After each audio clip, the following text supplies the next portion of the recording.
Aku masih ingat jelas sore itu. Hujan deras turun, membasahi kaca jendela kantor di lantai 10 tempatku bekerja. Sebagai seorang direktur, orang-orang selalu melihatku tegas, kuat, dan dingin. Padahal, sesungguhnya ada hari-hari di mana aku merasa sangat lelah, sendirian. Entah kenapa, sore itu aku memesan makanan hanya untuk alasan sederhana. Aku butuh sesuatu yang hangat, sesuatu yang bisa sedikit menunda kepulanganku ke rumah besar yang sepi. Tak lama kemudian, notifikasi muncul.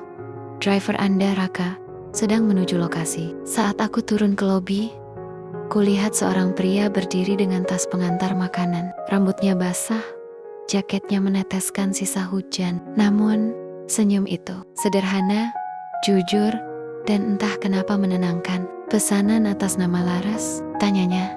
Sopan, aku mengangguk, mengambil makanan itu. Lalu tanpa sadar berkata, "Mas, kehujanan sekali, tunggu sebentar ya." Aku kembali dengan handuk kecil. Wajahnya tampak kaget, tapi matanya hangat saat menerima uluran tanganku. "Terima kasih, Bu, panggil aku Laras saja," jawabku cepat. Aku sendiri tak mengerti kenapa kalimat itu meluncur begitu saja. Sejak hari itu, aku sering tanpa sengaja memesan makanan dari restoran yang sama. Ada rasa rindu aneh, menunggu siapa yang datang. Dan ketika wajah Raka muncul, hatiku selalu terasa lebih ringan. Kami mulai bercakap-cakap, dari hal kecil sampai hal pribadi. Aku menceritakan betapa kosongnya rumahku, betapa dinginnya kehidupan di balik gelar dan jabatan. Raka bercerita tentang adik-adiknya, tentang perjuangan sederhana yang membuatku merasa kecil di hadapannya. Malam itu, aku sengaja pulang lebih larut, dan kebetulan Raka masih bekerja. Ia menawarkan tumpangan dengan motornya. Di atas jok motor yang sempit, angin malam berhembus kencang, tapi aku justru merasa bebas. Semua kepalsuan dunia korporat tertinggal di belakang. "Kalau orang tahu aku naik motor begini, apa kata mereka ya?" Tanyaku setengah bercanda. "Biarin aja, Mbak. Yang penting hati kita nyaman kan?" katanya sambil menoleh sekilas. Jantungku bergetar mendengar kalimat itu. Untuk pertama kalinya setelah sekian lama, aku merasa dilihat bukan sebagai seorang direktur, bukan sebagai simbol kesuksesan, tapi sebagai wanita. Aku menggenggam jaketnya erat, lebih erat daripada yang seharusnya. "Raka," bisikku. "Iya, jangan pernah pergi dari hidupku. Aku tahu, perbedaan di antara kami terlalu besar. Dunia mungkin akan mencibir, bahkan menghancurkan kami jika rahasia ini terbuka. Tapi saat itu, di atas motor sederhana yang melaju menembus malam, aku memilih untuk berpegang pada perasaan ini. Sebab bersamanya, aku kembali merasa hidup. Aku tidak pernah menyangka hidupku yang kaku dan teratur bisa diguncang oleh seorang pria sederhana bernama Raka, seorang driver ojek online yang awalnya hanya mengantarkan makanan. Malam itu, setelah rapat panjang yang melelahkan, aku sengaja menahannya di lobi. "Mas, temani aku sebentar ya," ucapku dengan suara yang lebih lembut dari biasanya. Ia menatapku, sedikit ragu, tapi akhirnya mengangguk. Kami duduk berseberangan di ruang istirahat kantor, hanya ditemani secangkir kopi panas. Aku memperhatikan tangannya yang kasar, bekas bekerja keras. Anehnya, justru di situ ada sesuatu yang membuatku merasa hangat, seolah aku bisa bersandar pada seseorang. Saat aku menatapnya terlalu lama, ia tersenyum, membuat pipiku memanas.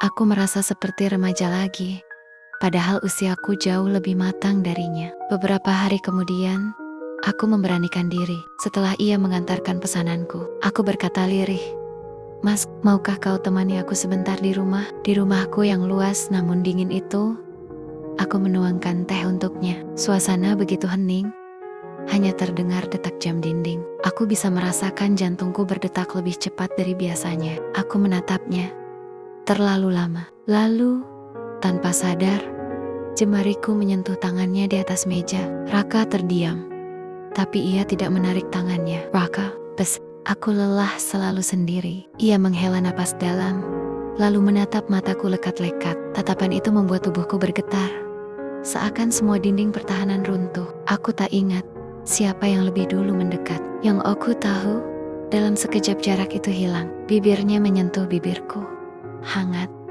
ragu, tapi juga penuh kerinduan. Aku merasakan tubuhku melemah, menyerahkan diri pada dekapannya. Ciuman itu sederhana, tapi menyalakan api yang lama padam dalam diriku. Aku merasakan tangannya menyentuh pipiku dengan lembut, seolah aku sesuatu yang rapuh. Aku membalas, menariknya lebih dekat, hingga aku bisa mendengar degup jantungnya. Malam itu, aku tidak lagi merasa sebagai seorang direktur. Aku hanya seorang wanita yang merindukan sentuhan, pelukan, dan kehangatan yang tulus. Dan di pelukan Raka, aku merasa kembali hidup. Malam itu, setelah bibir kami saling menemukan, aku merasa tubuhku bergetar hebat. Sudah lama aku tidak merasakan debaran seperti ini.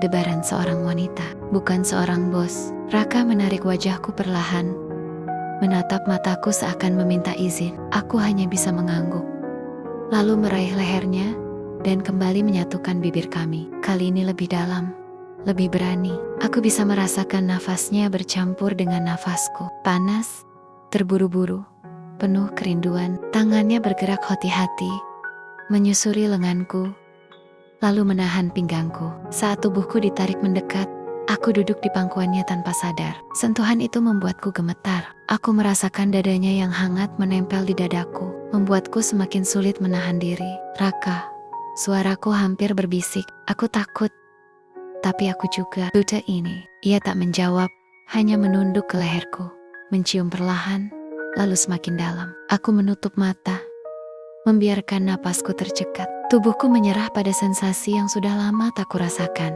Tanganku sendiri tak bisa diam. Aku meraba bahunya, merasakan ototnya yang keras karena kerja keras setiap hari. Ada sesuatu yang membuatku kagumi yang mungkin bukan pria kaya, tapi tubuhnya kuat, nyata, jujur. Ketika tangannya mulai menyentuh bagian tubuhku yang lebih pribadi, aku menggenggam jemarinya sebentar.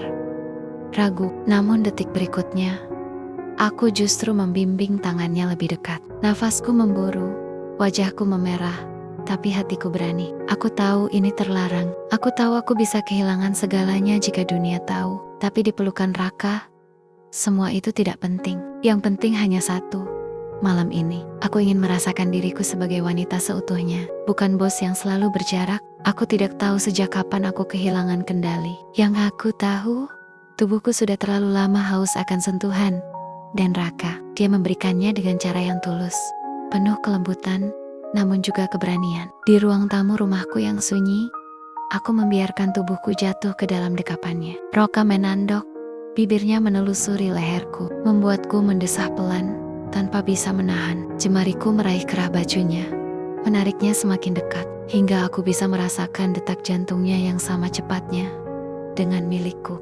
Lara, suaranya berat, nyaris bergetar. Kita benar-benar mau? Aku menatapnya, menahan napas. Aku ingin Raka, malam ini, aku ingin kau milikku. Tak ada lagi keraguan setelah kata-kata itu terucap. Pakaian yang selama ini menjadi lapisan pembatas perlahan berguguran, satu persatu, menyisakan kulit yang akhirnya bertemu tanpa jarak. Sentuhan pertama itu kulitnya di kulitku membuatku menutup mata, merasakan hangat yang mengalir ke seluruh tubuh. Kami menyatu, perlahan tapi pasti, seperti dua arus sungai yang akhirnya menemukan muara. Aku merasakan tubuhnya mengisi ruang kosong dalam diriku, membuatku terhanyut dalam gelombang yang sudah lama kupendam. Setiap gerakan, setiap desah, setiap ciuman terasa seperti bahasa baru yang hanya kami berdua mengerti. Dunia di luar sana lenyap. Tidak ada lagi status, tidak ada lagi aturan, hanya ada aku dan dia, dua jiwa yang berani melanggar batas. Aku menggenggam punggungnya erat,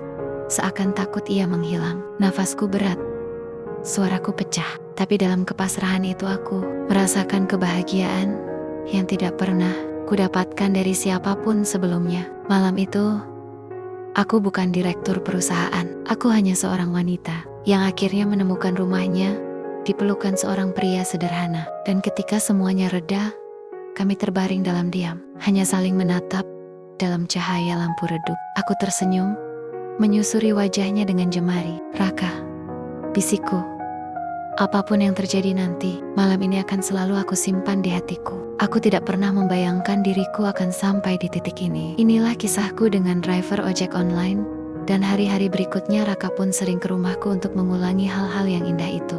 Terima kasih telah menonton, jangan lupa like dan subscribe channel ini.